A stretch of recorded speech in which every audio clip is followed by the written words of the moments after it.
ямар ч усны газраас бол ингээд дүгнэлт өгөөд хариугаа авч чадаагүй аль биесээр дэмжээгүй гэж ойлголоо зөв үү? Усны газрын дарга хаана? Үр гүйцэтгэгч. За усны газар төрийн зөв байна. Ер нь бол яг усны нөөцийн зөвлөлийн хурлаар ямар нэгэн байдлаар шийдвэр гаргах. За харилцаа ярихгүй. Үгүй зүгээр харилцаар явчих. За тэгэхээр давуу талаа даргын хилээд байгаагаар олон симуляц буюу төсөөтэй аргын загварчлал. Одоо хэдүүлээ нэг ердийн хүмүүстэй ойлгомжтой хэлгээр ярив. Сая энэ Батбаяр гишүүн асуугаад байгаа болох юм бол маш тодорхой юм асуугаад байна шүү дээ. Жишээлбэл 10 жилийн өмнө туулын бургасыг хятсан асуудал болсон. За ингээ олон төрлийн бас байгууллагууд гарч ирсэн. Энэ улсын хурлын гишүүн шижир тухайн үед бас олон нийтийн мэдээллээр энэ туулын бургасыг хятсан зургийг гаргаад араас нь маш олон үйл явдлууд өрнөд ингээд энэ туул голын дагуух маш олон барилгын ажлууд хууль бусаар явж исэн барилгын ажлууд зогсож ирсэн.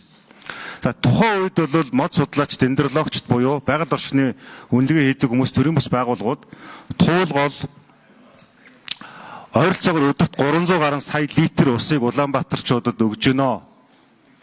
За 2030 он хүртэл одоо бид нар энэ усандаа ингээд хайр гамгүй яваад байх юм бол 700 сая литрийн хэрэгцээ Улаанбаатарчуудад гарах гад байна. Улаанбаатарын дундуур туул гол маань өөрөө явах замдаа урсах явцдаа маш их бохирдол авдаг. Дээрээс нь тодорхой хэмжээгээр 3-2-оор цэвэршүүлсэн төв цэвэрлэх байгууламжийн нөгөө цэвэршүүлсэн саарл ус чинь буцаад туул гол руу явдаг. Цаашлаад энэ Төв аймгийн Алтан булаг сумын хойгуур одоо нутаг дэвсгэрээр туул гол урсахтаа тэнд экологийн сүрлүүд дагуулдаг. Тэгэхээр одоогийн энэ одоо усны газар бол ингээд яг уу хилээд байгаа нь бол бид нар ингээд бүрэн дүүрэн зөвшөөрөл өгсөн гэж хэлэхгүй байна. За холбогдох яамд нь болохоор ингээд нэг юм засвартайгаар дэмжсэн гэдэг хачин юм ярьж байна. Тэр эн чинь ингээд өрөвлбөл байгаль орчинд нөлөөлөх тэр тооцоол үнэлгээ нь хангалттай нотлогдоогүй байхад хүчиндээ явчихж байгаа үйлдэл биш юм уу? Тэгэхээр одоо энэ төсөл хэрэгжсэн тохиолдолд жишээлбэл өдөртөө Улаанбаатар хотод нөгөө 300 сая литр ус өгöd байгаа нь барилгын бүтээн байгуулалтын явцад хичнээн сая литрээр танагдаж хасагдах юм. Буцаад энэ нь ингээ эргэн сэргэх юм уу?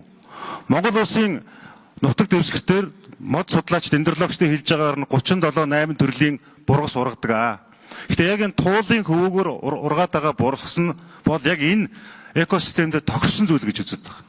Тэгэхэд одоо ингээ харж байхад бол том машин механизмаар ингээд үндсээр нь болгож авж байгаа тэр бургасууд дахиад нөхөн сэргийгдэх гэсэн баталгаа бол байхгүй. Тэр ингээд юу гэдэндээ нэг юм хийхээр нөгөөх нь үгүйсгдэг, ингээ улс төрийн сэдв болгодог, төр хүчирхийлж байгаа нөхцөлөд л үүсгээд байдаг. Тэр энэ дээр одоо жишээлбэл давуу талаа даргатай хариулаач хичнээн төрлийн симуляц гэж яриад байгаа юм бэ. Яг энэ юуны саяны ингээд замын эрчтэй холбоотой симуляц гараад байгаа ч гэсэн байгаль орчны симуляц нь яг байгаа мó. Байгаль орчны хитэн төрлийн симуляц байгаа юм. Энэ байгаль орчны симуляцыг мэргэжлийн байгууллагууд зөвшөөрч байгаа мó. За энэ асуултанд хариулт авъя эхлээд.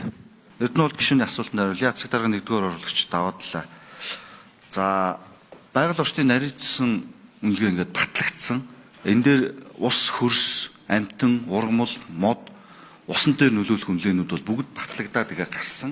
За усны гадаргын урсаж, гадаргын усны нөөц, гадаргын усны ус урах талбай, гүний усны хомсдол дээр барилга угсралтын үед 6.6 буюу дунд үнэлгээтэй, ашиглалтын үед 2.3 буюу ногоон өнгөтэй маш бага үнэлгээтэй гэж ингэж батлагдаад гарсан. За ингээд ургамал, амтан бүх нарийн судлаачны ингээд Текол гэдэг компани гүйцэтгээд ингээд Монгол эрдэмтэд энэ дээр ажиллаад ингээд байгаль орчны яамны дэрэгдэх эрдэмтдийн зөвлөлөөр бол бүрэн орж ингээд танилцуулагдсан.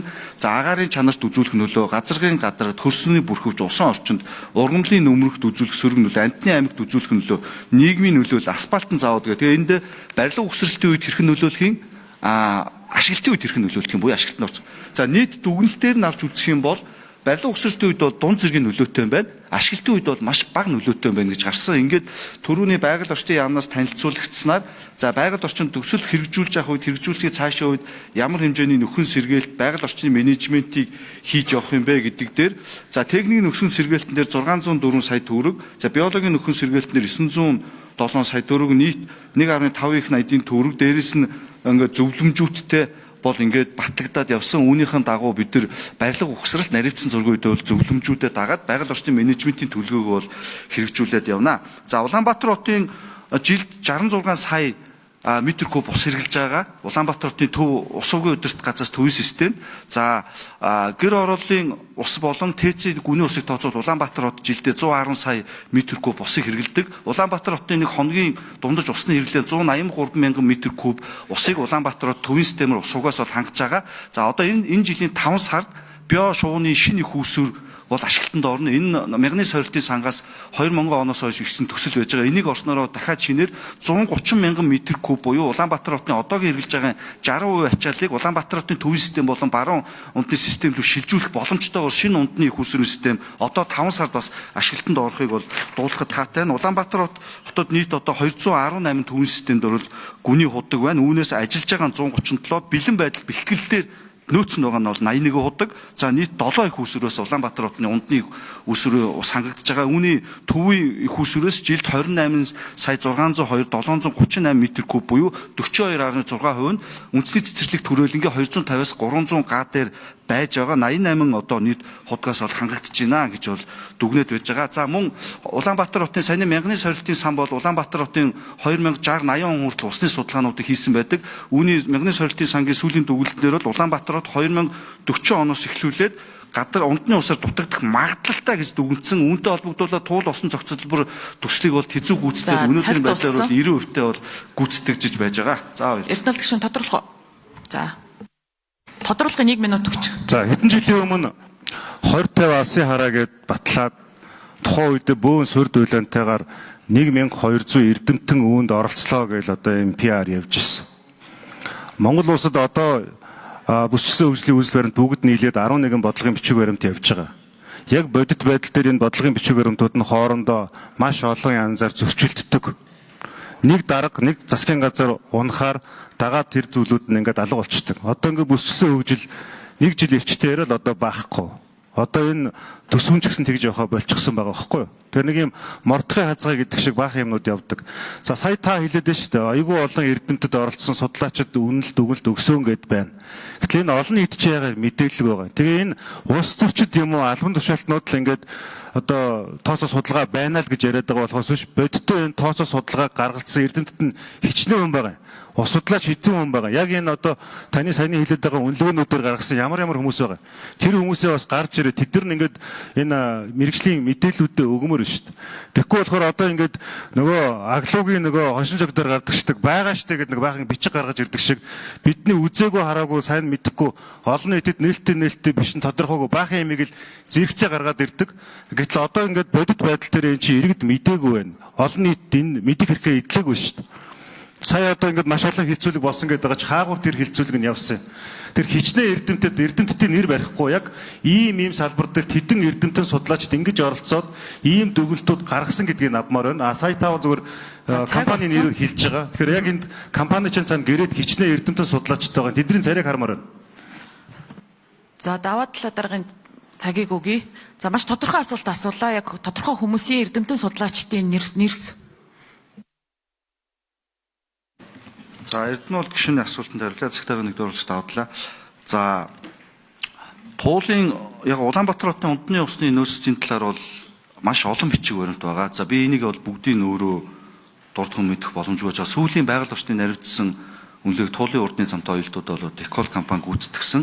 За Улаанбаатар хотны унтны усны гадаргуун одоо нөөцийн талаар бол хамгийн сүүлд Америк нэгдсэн улсын мянганы сорилтын сангийн одоо албан тайлан бол авсан. Мэдээж тэн дотор бол бүл бүтэн баг ажиллаж байгаа. За тэр одоо үндслэлтээр бол бид нэр Улаанбаатар хотын 2000 одоо 60 80 он 40 он хүртэл бол унтны усны нөөц хэрэглээнүүд бол хэрхэн хэрэгжих талаар бол хийсэн. За туул усан зохицолборын төсөл бол бүгд найрамдах энэтхэг улсын KPMG гэдэг компани Шарма гэдэг одоо хүн удирдаад бол тэзүү 90% гүйцэтгэлтэй явж байгаа. 2040 онд Улаанбаатар хотын гадрууг 100 сая метр куб шоо усаар хангана. Үүний 50 сая метр куб нь үерийн усыг барих, 50 сая метр куб нь бол унтны усыг хангана гэж бол мэдээлэлтэй явж байгаа. За би өнөөдрийн хуралдаан дээр бас нийслэлийн одоо бодлого судалгааны хүрээлэнгийн эрдэмтэн баран чулуун доктор бас үндэсний аюулгүй байдлын зөвлөлдөр усны одоо тайлан ахалж ирсэн хүн Монгол улсын энэ ус Улаанбаатар хотын нөөцийн талаар бол одоо өөрөө маш олон бол тайлан ахалж ирсэн хүн бол энэ талаар бас дэлгэнгүй мэдээллийг ерөө ажлын хэсгийн дарга усвал та бас одоо бас авч болно.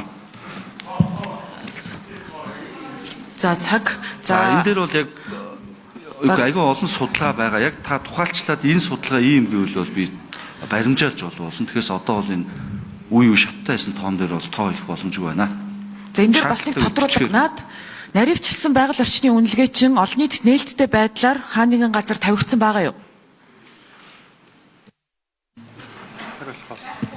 За байгаль орчин урамшилсан өөрчлөлтийн яам алтан цулгаана. Тайлан бол EIC-ийн манай захин програмд бол нээлттэй яамны сайтн дээр бол нээлттэй байдаг. За төсөл хэрэгжүүлэгч мөн энд тайлан бол нээлттэй байх шаардлагыг байгаль орчин урамшилсан өөрчлөлтийн яамнаас бол тавьдаг, шаарддаг. Тийм учраас бол иргэд авах бол боломж нь бол нээлттэй байгаа.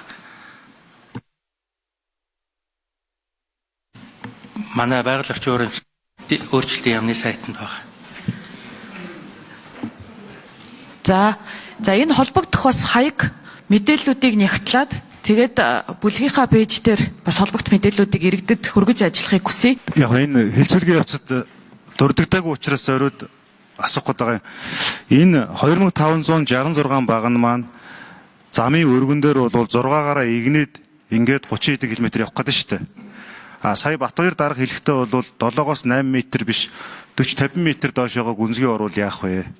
Нэг багны диаметр цементийг 2566-таа үржүүлээд газрын гүн рүү хэр зэрэг орох вэ гэхээр өөрөөр хэлбэл газрын гүн рүү хичнээн метр куб хэдэн мянган метр куб цемент орох гээд байгаа бөгөөд энэ нь тэнд байгаа бургас юм уу одоо экологийн одоо нөхөгдөшгүй сэргээгдэшгүй тэр зүйлийг оронд орлуулж ирэх гэдэг шүү дээ бас нэг талаас. Энэ эргээд байгаль орчинд ямар одоо сөрөг үр дагавар үзүүлж байгаа вэ гэсэн яг ийм деталь судалгаа ер нь бол байгаа юу. Яг тэгэхээр давуу тал даргын эргүүлээд байгаа ном нөгөө биднэрт байхгүй сайтан дээрээс татгсан чинь боломжгүй учраас зарим асуултанд тань мэдхгүй юм шиг байж магадгүй. Гэхдээ энэ бол ерөөсөө бүтээн байгуулалтыг эсэргүүцээд байгаа биш. Иргэдэд мэдэх хэрэг хангагдаагүй учраас бид нар асуугаад байгаа. За өнөөдрийн яригдаагүй нэг сэдв болохоор одоо бодвол таны ном дээр тооцоолсон байх гэж бодож байна. Улаанбаатар хотын орчимд газар хөдлөлтийн идэвхтэй 7 юм хагарал байдгаа гэж үзэж байгаа.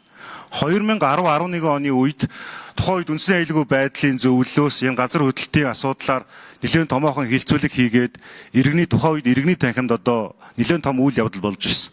Тухайн үед одоо Монгол улсын нийслэлийн хэмжээнд бол яг одоо ингээд газар хөдлөлтийн өндөр эрсдэл учирч болзошгүй байна. За 2002 оноос өмнө баригдсан барилгуудын хувьд гэх юм бол энэ асуудал хүчтэй тавигдах гээд байна. Энэ 40-50 мянган барилгууд бол 7-оос 8 баалын дээшээгээ бол төсвөргүй байгаад байна гэдэг асуудал яригдсан. Тэгэхээр энэ төсөл маань үндэсний аюулгүй байдлын зөвлөмж гэдэг юм уу. За яг энэ аюулгүй байдал судлаач нарын эрдэмтэд хэр зэрэг оролцсон бэ? Түрүүн бол одоо ойлгохдоо бол нэлээд тэр компани нь эрдэмтдтэй хариуцуулаад оруулсан гэдэг болохоос биш хичнээн эрдэмтэн ямар эрдэмтэн гэдэг нь орсон нь бол тодорхойгүй байгаа даа. Асуултанд хариулт аваагүй. Яг аюулгүй байдал чиглэлээрээ газар хөдлөлтийн чиглэлээрээ Улаанбаатар ийм идэвхтэй 7-8 хагаралын дунд байгаад байхад 2500-600 баг нь чи ингээ зүгээр нэг жижигхэн богино зайны гүүр биш шүү дээ. Олон километр үргэлжилсэн гүүрэн байгууламж маань өөрөө хэдэн баалын газар хөдлөлтийг давах төсвөртэй байх боломжтой юм бэ. Нөгөө талаасаа түрүүн Батбаяр дарга хэлээд байгаачлан 7-оос 8 м гүн биш дахиад доошоогоо явсан ингээ чулуул руугаа орсон баг нь байх юм бол энэ эрсдэл ер нь хэр зэрэг тооцсон бэ. Тэгэхээр яг энэ тал дээр та бүхний судалгаа ямар байна вэ? Энийг асуумаар байна. За одоо дарга. За гишүүний асуултанд хариулъя. Тэгэхээр за нийтдээ туулын хурдны зам маань 32.7 км байгаа. Үүнээс 9888 буюу 9.8 км нь 6.1 гүүрэн байгууламж дээр байгаа. Тулгуур багнуудаар бий болох. Нэг тулгуур баган дээр ойролцоогоор 6 одоо шонц суурийн ажлууд бол хийгдэхээр зургийн ажил урьдчилсан байдлаар гарсан байгаа. Тэгэхээр шонц суурийн зузаан нь ямар байгаа? Түрүүн Батбаяр дарга хэлсэн байгаа. Яг бедрок буюу хатан хөрсөн дээр очихын тулд хэдэн метрийн гүнд байгаа мэ гэдэг судалгаа гаргахын тулд геологийн хөрөмтлөг хийж байгаа байхгүй. Геологийн хөрөмтлөгөөс бид нар аваад дээж авч үзээд за тэдэн метрийн гүн дээр хатан хөрсөн орсч одоо байна. Тэгэхээр ийм учраас энэ 22 м, 21 м, 25 м ер нь ойролцоогоор Улаанбаатарт хийгдсэн бүх гүүрнүүд 20-30 м-ийн гүн дээр хатан хөрсөн дээрээ суурилж байгаа. Тэгэхээр бид нар яг хаана хийдэг байгааг тодорхойлохын тулд геологийн судалгаа зайлшгүй хийх ёстой. Тэгэхээр геологийн хөрөмтлөг одоо хийгдээ явж байгаа. Геологийн судалгааг хийхин тулд бид нар байгаль орчны нарийн сүнэлгээ батлуулж энэ одоо яг туулын алтан хэсэг дээр орж байгаа хэсэг ногоон байгууламжтай хэсэг буюу бургас руугаа орох юм. Тэгэхээр энийг чөлөөлөхийн тулд бид нар хамгийн түрүүнд эхлээд байгаль орчны нарийн сүмлэгийг гаргаад одоо бид нар геологийн судалгааг хийж байгаа.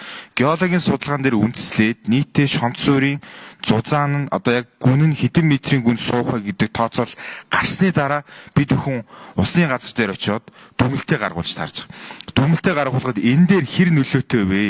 Ямар шүү гүн дээр орох юм бэ? Хэдэн метр куб орох юм бэ гэдэг бүх тооцоолол нарийнсан зурагчид нь гарч дуусаад үүний дараагаар усны дүгнэлтээр орж байгаа.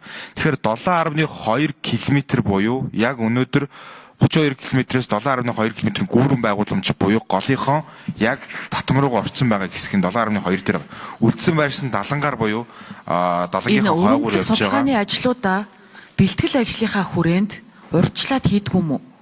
Одоо ингээд 500 тэрбум төгрөг гаргачаад баахан бургас ядчаад зургийг хийхэд бид бүхэн гүүрийн ажил дээр орох юм бол тулгуур багны болгоны дор геологийн өрөмдлөг хийхгүй бол энэ дээр урьдчилсан байдлаар тооцоо гарах юм бол энэ дээр 1 см суулт өгөхөд гүүр өөрөө маш их нөлөө гарна. Тэгэхээр 7.2 км үргэлжлсэн гүүрэн байгууламж дээр байгаа тохиолдолд бид нар зайлшгүй энэ тулгуур багны доор болгон дээр геологийн өрөмдлөг хийх хэрэгтэй. За энэ саяны газар хөдлөлтөй холбоотой асуудал. За даваад л. За Эрдэнэт гишүүний асуултанд хариулъя. За Улаанбаатар хотын хэмжээнд гамшигын зөвлөл байгаа. Гамшигын зөвлөлийн хараа дэд зөвлөл буюу газар хөдлөлтийн гамшигаас сэргийлэх дэд зөвлөл байдаг. За энэ дэд зөвлөлийг миний бие өөрөө ахалж ажилладаг. За Улаанбаатар хотод 14-өөс 25-ны хооронд 3.5 магнитудаас дээш 992 удаа газар хөдлөлт бүртгэгдсэн. Яг сүүлийн жилүүдэд бол газар хөдлөлт Улаанбаатар хотын хэмжээнд бол багасж байгаа. Улаанбаатар хотыг албан байдлаар бол 11 хагаралтай, үүнээс идэвхтэй 7, дунд идэвхтэй 3, за идэвхгүй 1 хойноос босоо чиглэлийн дунд хагаралууд бол байж байгаа. Зүүд дээр гэх юм бол нийтийн хэмжээний орон сууцтууд дээр бол үе шаттайгаар бид нар жил бүрийн пассвортжуулах буюу одоо газар